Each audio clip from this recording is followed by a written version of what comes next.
Hello students, आज video में discuss करेंगे बीएससी फर्स्ट सेमेस्टर फिजिक्स की लेक्चर यूनिट नंबर फर्स्ट का। हमारे पास लेक्चर नंबर 9 होने वाला है। देखिए, इससे प्रीवियस वीडियो लेक्चर में हमने क्या किया था, गैलीलियो रूपांतरण का केस नंबर फर्स्ट डिस्कस कर लिया था, जो कि हमारा क्या था, स्थिति रूपांतरण था। अगर आपने वीडियो नहीं देखा तो उसका लिंक आपको नीचे डिस्क्रिप्शन बॉक्स में मिल जाएगा, जाके देख सकते हैं। आज हम बात करेंगे उसका केस नंबर सेकंड की, जिसमें हम देखेंगे क्या कि दो बिंदुओं के मध्य विस्थापन का रूपांतरण किस तरीके से होता है। मतलब अगर गैलीलियो रूपांतरण के अंतर्गत हम क्या पढ़ने वाले हैं कि दो बिंदुओं के मध्य विस्थापन का रूपांतरण समीकरण क्या होगा। मतलब दोनों बिंदुओं के मध्य जो विस्थापन होगा वो किस तरीके से चेंज होगा, ये हम पढ़ने वाले हैं। तो देखो, इसके लिए वही हम थ्योरी आप लिखना, मैं आपको बताता हूँ कैसे कैसे करना है। जो मैं बोलूँगा सब थ्योरी लिखना है, बीएससी एग्जाम में थ्योरी इंपॉर्टेंट होती है। चलो शुरू करते हैं। देखो, मान लेते हैं हमको ये कि निर्देश तंत्र है हमारे पास, ये क्या है, कोई निर्देश तंत्र एस है। मैंने मान लिया क्या है, ये कोई निर्देश तंत्र हमारे पास क्या है, एस है। एस निर्देश तंत्र है, जिसमें ये क्या हो गया आपका एक्स एक्सिस हो गया, ये क्या हो गया वाई एक्सिस, तो ये क्या हो गया हमारा जेड एक्सिस हो गया। ठीक है, इस निर्देश तंत्र में मान लीजिए मैं एक पॉइंट मानूँ, यहाँ पे मैंने कोई पॉइंट मान लिया पी पॉइंट से यहाँ तक मिलाऊं तो इसका स्थिति ये ओ है, यानी ओ से पी पॉइंट तक का स्थिति हमने क्या मान लिया भैया, R1 वेक्टर, जो कि इस साइड जा रहा है। इसी तरीके से एक पॉइंट विस्थापन क्या होता है, दो बिंदुओं के मध्य चाहिए तो दो बिंदु मानते हैं, तो यहाँ क्या होगा क्यू, एक और पॉइंट मान लिया। और इस क्यू पॉइंट के लिए भैया जो हमारा स्थिति सदिश है ना, यहाँ से यहाँ तक जो जा रहा है, इसे हमने क्या मान लिया R2। तब विस्थापन सदिश क्या होगा भैया, विस्थापन सदिश पी से क्यू की तरफ होगा, वो विस्थापन सदिश क्या होगा, एस निर्देश तंत्र को निकालते हैं ना। तो देखो हमने क्या क्या बोला उसे यहाँ पे लिख लेते हैं। तो यहाँ पे लिखेंगे पहले एस निर्देश तंत्र के लिए, एस निर्देश तंत्र के लिए, अगर एस निर्देश तंत्र के लिए बात करें तो भैया इसके लिए बात करें तो इस स्थिति क्या क्या R1 वेक्टर तथा R2 वेक्टर कण P तथा Q के क्रमशः क्या है हमारे पास, स्थिति सदिश है। तब निर्देश तंत्र एस में इन बिंदुओं के मध्य विस्थापन, देखिए इन बिंदुओं के मध्य विस्थापन क्या होगा, वही त्रिभुज का नियम लगा सकते हो आप सदिशों के नियम से। तो यह आ जाएगा R1 vector plus PQ vector plus बराबर होगा इसका सम इसके बराबर होगा किसके, R2 वेक्टर के। हमें क्या निकालना है, PQ वेक्टर बराबर क्या हो जाएगा, R2 vector minus R1 vector. या PQ क्या है, विस्थापन है, और विस्थापन को मैं किससे रिप्रेजेंट कर दूँ, D से। एस निर्देश तंत्र में जो विस्थापन है उसको किससे रिप्रेजेंट कर दिया मैंने, D से। तो D बराबर हमारे पास क्या आ जाएगा, R2 माइनस R1 वेक्टर आ जाएगा। इसे दे दो इक्वेशन नंबर 1।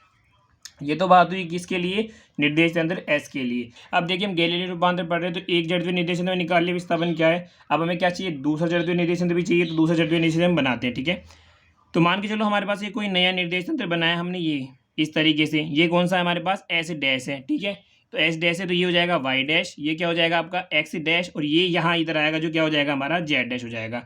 अब बात करते हैं भाई, ये हो जाएगा आपका ओ डैश। ठीक है, अब जैसे यहाँ से इस कण का स्थिति सदिश क्या था, R1 वेक्टर था, वैसे ही O डैश से P का स्थिति सदिश हमने क्या मान लिया, ये R1 था तो ये R1 डैश मान लिया। क्या मान लिया, R1 डैश मान लिया। ऐसे ही देखो O से Q का स्थिति सदिश क्या था, R2 वेक्टर था, तो O डैश से Q का स्थिति सदिश हमने क्या मान लिया भैया, हमने मान लिया क्या, R2 डैश मान लिया। ठीक है, R2 डैश मान लिया। तो सेम आप ऐसे लिख देना क्या, अब यहाँ एक अलग से आप इतनी थोड़ी लिख देना। क्या लिखोगे, देखो एस डैश निर्देश तंत्र के लिए R डैश R1 डैश तथा R2 डैश, इनका नाम लिखना है। ठीक है, कण P तथा Q के क्रमशः क्या है, स्थिति सदिश है। तब निर्देश तंत्र एस डैश आएगा। ठीक है ना, दूसरा यहाँ लिखना है आपको, ये एस डैश में इन बिंदुओं के मध्य विस्थापन क्या होगा, मैं सीधा लिख रहा हूँ। ठीक है, तो मैं सीधा लिख देता हूँ क्या, कि निर्देश तंत्र एस डैश में विस्थापन सदिश।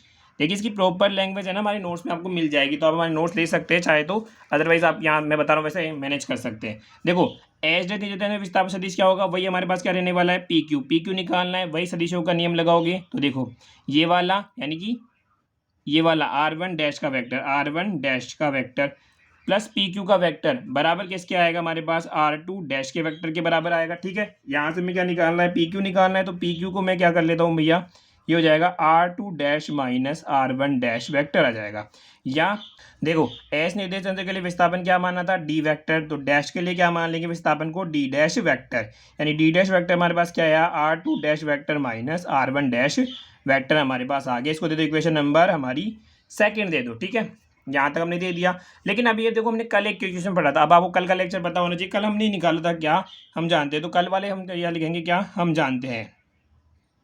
हम जानते हैं कि क्या जानते हैं, देखो कल हमने निकाला था क्या, कि स्थिति सदिश, कण की स्थिति, आप लिख सकते चाहो तो कि कण की स्थिति सदिश का गैलीलियन जो रूपांतरण होता है, गैलीलियन रूपांतरण समीकरण निम्न प्रकार होता है। हम जानते हैं, हमने कल निकाला था कि आर डैश जो वेक्टर होता है ना, वो बराबर होता है भैया r vector minus v t के बराबर होता है। ये हमने कल निकाला था, ठीक है ना। अब यहाँ से हम क्या निकालेंगे, अगर मैं आर वन डैश की वेक्टर की बताऊँ तो आर वन क्या आ जाएगा, आर वन डैश हमारे पास क्या आ जाएगा भैया, बस कुछ ही नहीं, यहाँ वन लगाना है तो यहाँ भी क्या आ जाएगा r one vector minus v t, तो हमारे पास एज इट इज रहने वाला है, इसका तो कोई दिक्कत ही नहीं है। ऐसे ही अगर मैं आर टू डैश की वैल्यू निकालना चाहूँ तो वो क्या आ जाएगी हमारे पास, आर टू वैक्टर माइनस क्या आ जाएगी वी वैक्टर टी, हमारा एज इट इज आ गया इक्वेशन नंबर 3। अब मैं क्या करने वाला हूँ, समीकरण नंबर 3 से ये वैल्यू उठा के कहाँ रखूँ, समीकरण नंबर 2 में रखने वाला हूँ। तो देखो आगे, जैसे ही देखो समीकरण नंबर 2 में दोबारा लिख रहा हूँ, समीकरण 2 हमारे पास है D dash is equals to the R two dash minus are one dash था। अब इनमें क्या रखने वाले हैं, आर टू डैश की वैल्यू क्या थी आपने जब भी नोट की होगी, तो थी r two minus v t हमारे पास था।